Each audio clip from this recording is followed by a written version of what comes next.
Last topic है इस chapter का, मतलब जो लास्ट पार्ट है इस वीडियो का, वो ब्रिक्स बीड्स एंड बोन्स का लास्ट पार्ट। तो ये फर्स्ट में हम देखेंगे कि एंड ऑफ सिविलाइजेशन। भाई ये सबसे इजी टॉपिक है, तुम सारे रीजन दे दो क्योंकि कोई रीजन पर्टिकुलरली तुमको मिला ही नहीं है क्यों हड़प्पन सिविलाइजेशन पूरा का पूरा खत्म हो गया। तो तुम्हारे दिमाग में जितने सारे रीजन आते हैं सब दे दो यहाँ पे, कि क्लाइमेट चेंज हुआ, डिफॉरेस्टेशन हुआ, ड्राइंग ऑफ या शिफ्टिंग ऑफ रिवर्स, मतलब जो इंडस रिवर है उसने अपना रूट चेंज कर दिया, या फिर एक्सेसिव फ्लड हो गया, या फिर ओवर यूज ऑफ लैंडस्केप हो गया। यहाँ पे अगर मैं ड्रॉट भी लिख दूं फिर भी गलत नहीं है क्योंकि हमारे पास कोई वैलिड प्रूफ नहीं है कि वो सिविलाइजेशन क्यों खत्म हुआ। सो बेसिकली यहाँ पे दिमाग में जितना आ जाए उतना लिख दो, अपनी क्रिएटिविटी दिखा दो। बस सीबीएसई में जब टीचर्स कॉपी चेक करते हैं उतना वहां पे तुम अपना जितना क्रिएटिविटी दिखाओगे टीचर्स उतने खुश होंगे। तो इसमें तुम लोग अपना क्रिएटिविटी दिखाओ, ये पूरा क्रिएटिविटी के ऊपर है क्योंकि हमें अभी तक कोई वैलिड प्रूफ नहीं मिला है कि सिविलाइजेशन किस वजह से खत्म हुआ है। तो इसके बाद हम देखेंगे डिस्कवरिंग द सिविलाइजेशन। ये बात है इस चैप्टर की सबसे इम्पोर्टेंट बात कि कैसे डिस्कवर हुआ। तो भाई हमारे जो फर्स्ट डायरेक्टर जनरल थे एएसआई, ऑब्वियसली हमें किसी बात के, तो एएसआई थे। अब एएसआई क्या है? तो ये एएसआई है archaeological survey of India.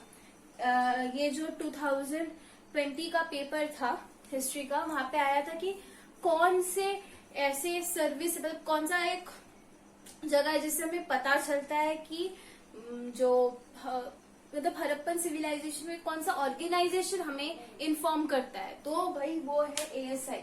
ASI हमें इन्फॉर्म करता है हड़प्पन सिविलाइजेशन के बारे में। एएसआई ने सब कुछ डिस्कवर किया है मैक्सिमम। तो जो अलेक्जेंडर कनिंघम थे, इनको क्या मिला? हड़प्पन सिविलाइजेशन का ब्रिक जो कि बेक्ड था। लेकिन गंगा वैली के टाइम वो गंगा वैली सिविलाइजेशन को वो खुदवाई कर रहे थे, रेलवे ट्रैक्स बनाए गए, तो वहां पे वो क्या कर रहे थे, गंगा वैली का जो सिविलाइजेशन है वहां पे उनको मिल रहा है। तो उनको जब हड़प्पन ब्रिक मिला तो वो उसे उस टाइम फ्रेम में नहीं, बिकॉज उनके आइडिया में तो भाई अगर देखेंगे तो एशिया में इंडिया का कहाँ से स्टार्ट हुआ, वो स्टार्ट हुआ गंगा वैली से। तो उनके दिमाग में है ही नहीं कि हड़प्पा बोल के कुछ एग्जिस्ट करता भी है। तो वो क्या, चलो ठीक है, लैक ऑफ एविडेंस कुछ नहीं है हमारे पास, उन्होंने वो छोड़ दी। तो ये बात गई कनिंघम की, उनका टेंशन बढ़ गया ये कहाँ से आ गया, ये तो बेक्ड ब्रिक्स तो हमारे गंगा वैली के टाइम ये लोग यूज करते ही नहीं थे, वो लोग तो ऐसे ब्रिक्स, और हड़प्पा में हमेशा बेक्ड ब्रिक्स यूज किया जाता है हड़प्पन सिविलाइजेशन में। तो ये वो सोचते रह गए। उसके बाद यहाँ पे स्किप करो और यहाँ पे आओ, जॉन मार्शल। ठीक है, उसके बाद जॉन मार्शल आए 1924 में। तो उन्होंने क्या देखा कि भाई यहाँ पे तो कुछ बात है, यहाँ पे इतने सारे चीजें मिल रहे हैं वो गंगा वैली के हैं नहीं। लेट्स लुक एट इट कि क्या है चीज। तो तब उन्होंने देखा, उन्होंने एक न्यू सिविलाइजेशन का ही उन्होंने हमको दे दिया। तो एस.एन. राव ने ये कहा भी है, एस.एन. रे एक आर्कियोलॉजिस्ट, उन्होंने लिखा है अपनी बुक में कि मार्शन has left India 1000 years before he had found it। ठीक है, उन्होंने गंगा वैली देखा है लेकिन उन्होंने क्या निकाल दिया कि गंगा वैली के टाइम उनको इंडिया मिला। ठीक है, उन्होंने इससे भी 1000 साल पहले इंडिया को छोड़ दिया। कहाँ पे? जो हड़प्पन सिविलाइजेशन के टाइम है, तभी उनको मिला ये सब चीजें। बट उन्होंने सबसे बड़ी गलती कर दी कि उन्होंने जो स्ट्रैटिग्राफी है, ठीक है, वो इग्नोर कर दी। तो अभी स्ट्रैटिग्राफी क्या है? स्ट्रैटिग्राफी है मतलब जो जब आर्कियोलॉजिस्ट डिग करते हैं ग्राउंड को तो लेयर्स होते हैं ग्राउंड के, जैसे सॉइल प्रोफाइल हमने पढ़ा था साइंस में क्लास 10th में, कब से पढ़ ही रहे, क्लास 6, 7, 8, 9, 10 हमेशा पढ़ रहे सॉइल प्रोफाइल। तो जो सॉइल प्रोफाइल पढ़े थे वैसे ही जब आर्कियोलॉजिस्ट डिग करते हैं तो उसके डिफरेंट प्रोफाइल्स रहते हैं। जो सबसे ऊपर होगा वो सबसे नया होगा, जो सबसे नीचे होगा वो सबसे पुराना होगा।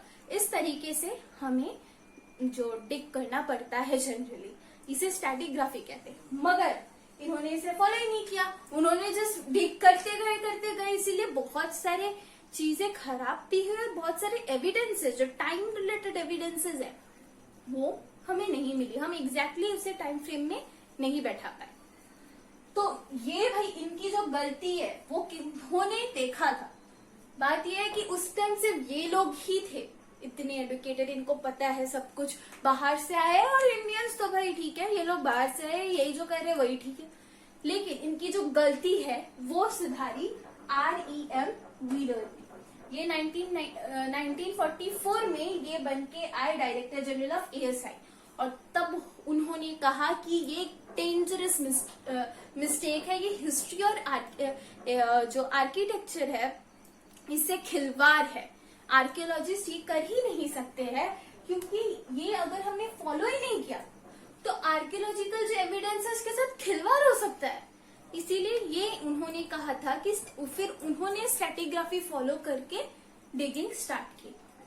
तो अब हम देखते हैं, लेकिन ये सबसे बड़ी बात है कि जो हमारे दो साइट्स है हड़प्पा और मोहनजोदारो, वो दो इंडियंस ने खोजे थे।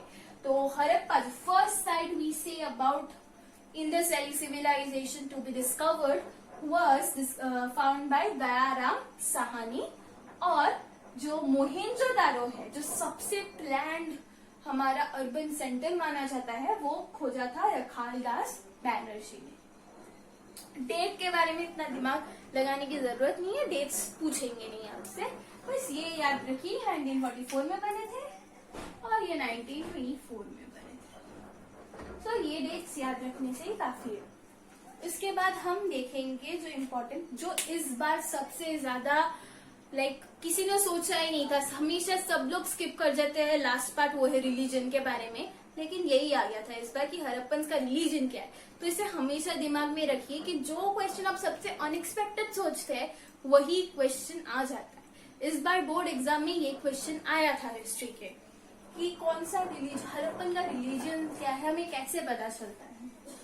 सो रिलीजन है जो हमने जो देखा है, सो बेसिकली वो है कि वहां पे उनको जो सील्स है या फिर बहुत सारे टेराकोटा टॉयज में मिले हैं, वो है एक एनिमल के जो कि वन हॉर्न है। अब वन हॉर्न तो राइनो भी है, लेकिन वो राइनो नहीं था, वो हम जिसे मानते हैं वो है यूनिकॉर्न। वो अभी यूनिकॉर्न को किसने नहीं देखा है, और उसके सील्स में मिले हैं। और यूनिकॉर्न का कोई जो हमें मिला है, बेल्स का मिला है, जो बेल है उनके बैल है उनके भी मिले हैं हमको, बफेलोज आई मीन, तो उनके भी मिले हैं हम लोगों को रिमेन्स, सबके रिमेन्स मिले हैं जो सील्स में है। लेकिन भाई ये क्या है, वन हॉर्न, ये तो है ही नहीं, तो वही यूनिकॉर्न हमने नाम दे दिया है। ये तो सबके सपनों में होता है यूनिकॉर्न देखने का, तो वही यूनिकॉर्न, उनके बहुत सारी सीरीज में उनको डेसिफाई किया गया। इसके बाद है प्रोटोशिवा। और प्रोटोशिवा क्या है? शिवा तो we all know it's a Hindu Puranic god. तो उस टाइम शिवा कहाँ से आ गया? पता, शिवा तो बहुत पुराना है। कैसे कृष्णा शिवा कहाँ पे? Mahabharata time, then Ramayana time, इस टाइम में आता है। वो तो बहुत पुराना है, वो तो उससे भी पुराना है, तो उस टाइम कहाँ से आ गया? या फिर पुराण या ये सब तो बहुत बाद में लिखे गए, उस टाइम कैसे आ गया? तो वही बात अभी भी हमको समझ में नहीं आ रही। इवन वहां पे स्तूपास भी मिले हैं बहुत सारे, हमारे बुक में नहीं मिलेगा, लेकिन जो बुक्स है डिफरेंट बुक्स में वहां पे पढ़ के मिला गया है कि वहां पे बुद्धिस्ट स्तूपा मिला है। अब बुद्धा का टाइम और हड़प्पन टाइम को तो हम कभी मिला नहीं सकते, वो बहुत अलग अलग टाइम फ्रेम के हैं। तो वैसे यहाँ पे प्रोटो शिवा, तो शिवा उसमें क्या बैठे हुए थे? योगिक पोस्चर में, और उनके चारों तरफ एनिमल्स थे सराउंडेड रह के। तो ये भी एक, तो उसका नाम प्रोटो शिवा रखा गया है। तो वही, तो ये भी एक है। 8 मार्क्स का क्वेश्चन आएगा भाई, तुम लोगों को ये सारा डिफाइन करना है, जैसे मैं बता रही हूँ वैसे डिफाइन करना पड़ेगा। फिर लिंगा वर्शिप, देखिए मैंने यहाँ पे क्वेश्चन, बिकॉज हमने कुछ डेसिफर नहीं किया है, हमको पता भी नहीं है वो है क्या। हमको जो अभी के कल्चर से हम मिला के देख पा रहे हैं कि ये है, वही हम बता रहे हैं, क्योंकि हमने पढ़ा नहीं, हमारे पास कोई प्रूफ ही नहीं है उसके बारे में, तो हम ऐसे ही बता रहे हैं। तो ये है लिंगा वर्शिप जो बात है। तो शिवलिंगा तो हम सबको पता है, तो वहां पे छोटे छोटे लिंगाज मिले थे, लेकिन बात ये है कि वो लिंगा जो थे वो शिवलिंगास थे, या फिर जो चेस या बोर्ड गेम्स खेलने के, जैसे चेस के लिए या फिर लूडो के लिए हम यूज करते हैं, वैसे कुछ गेम्स या बोर्ड गेम्स हो सकते हैं। वो तो महाभारत में शकुनी मामा ने भी खेला था बोर्ड गेम। तो वैसे ये सब हो सकते हैं कि कोई गेम भी हो सकता है, लेकिन हमारे जो लिंगाज है, जो हिंदू कल्चर का अभी जो प्रेजेंटली हिंदू कल्चर में शिवलिंगा माना जाता है, वैसे ही ये लिंगा वर्शिप। और इसको किसने डिसाइफर किया था? वो थे अर्नेस्ट मैकेल ने इसको एक्सकैवेट किया था। अब शर्मांस क्या है? तो shamans we believe to be the peoples with majestic power. जैसे अभी तांत्रिक को कहते हैं हम लोग, वही बात है भाई। पुराने में भी था, अभी भी है। अब कोई विश्वास नहीं करता, तब सब विश्वास करते थे।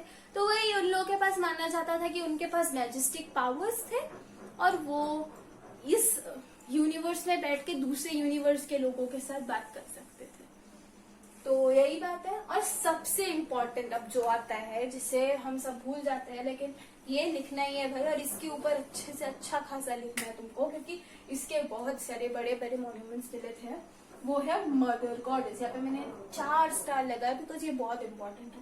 जो मदर गॉडेस है, अब एक लड़की का एकदम एक फिगर बना हुआ है बहुत बड़ा सा गुफाओं के अंदर। ये हमने मोहनजोदड़ो में भी देखा था। तो वही एक गुफा के अंदर बहुत बड़ा गॉडेस बनाया, जिनको हेवीली ज्वेल्ड और हेड गार्मेंट्स, मतलब उनको हेड ड्रेसेस पहनाए गए हैं। तो ऑब्वियसली हम जैसे अभी यहाँ पे करते हैं, हम भी वैसे ही करते हैं ना, हेड ड्रेसेस पहनाते हैं, फिर हेवीली गार्मेंट्स पहनाते हैं। यहाँ पे किसी भी गॉडेस को ले लो, तो वैसे ही वहां पे भी ये लोग इसी टाइप का कल्चर, इसी टाइप का रिलीजन ये लोग दिखाते थे। सो बेसिकली यही था इस पूरे चैप्टर में कि कैसे इसका स्टार्टिंग हुआ, कैसे हुआ, एंड कैसे हुआ, ये अभी भी डाउटफुल है। मतलब ये पूरा हड़प्पन सिविलाइजेशन ही डाउट है। अभी तक हम कुछ प्रूफ नहीं कर पाए हैं, अभी तक ये अनडिसिफर्ड है। तो हम जो भी मे बी के साथ ही हम लोग कुछ भी स्टार्ट करेंगे, तो मे बी के साथ ही स्टार्ट करते हैं, क्योंकि हमारे पास कोई वैलिड प्रूफ नहीं है। So this was the whole chapter. अगर आपको कोई डाउट्स हो तो प्लीज कमेंट सेक्शन में जाके पूछ लीजिए, एंड मैं सबके क्वेश्चंस के आंसर देने का ट्राई करूंगी। और आपको कैसा लगा वीडियो वो भी बताइए। 3 पार्ट्स में है, आप जो मेरे प्रोफाइल में जाके तीनों वीडियोस देख सकते हैं। नीचे मेरा इंस्टाग्राम हैंडल है, प्लीज वहां पे जाइए, वहां पे फॉलो कीजिए। You can hit me up there also. So please do like, subscribe and share our channel for more videos. Thank you.